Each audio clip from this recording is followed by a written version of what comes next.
y'all. My name is Felicia. This is your first time here.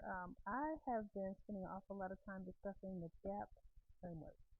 So what that is it's the whole idea of we as people, we always have thoughts, right? There's a thought that crosses our mind.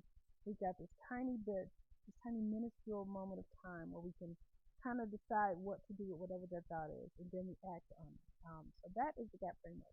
What I want to talk about now in this one is for this particular discussion, I want part of the discussion. I want us to discuss the thoughts that we have. I think a lot of times it almost feels like thoughts just happen to us, right? And I honestly feel like even once I've started the conversation that I have about the whole GAP framework, is I don't necessarily know if everybody knows that that tiny bit of space of time that's there before you actually act is a thing. Like we all have it. So I want to talk about all three different parts. Your thoughts are things that happen, right? Thought across our mind. We are all familiar with that. So for the next little bit of time, give yourself a chance to kind of get in the habit of like first recognizing the thought, right? There's a lot of times when things will happen and you have to act. You don't have time for all that. That's one thing.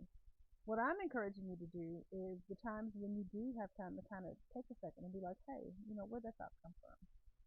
I'm hoping that we will all learn to become more empowered by learning to recognize our thoughts. I think a lot of times people will say things to us, and you kind of look at them and it's like, dang, that was messed up.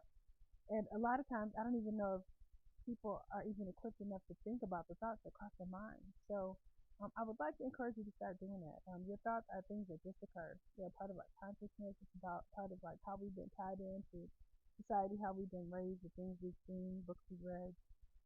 Right, but we don't necessarily have to act on them. So just take this next, I don't know, week or so, or this next bit of time, and just start considering your thoughts. Just start considering the things that cross your mind. Sure, we'll talk about the gaps a little bit more. Sure, we'll talk about the action that you take, but just remember, take some time to really consider the thoughts that cross your mind. Let us know what you think.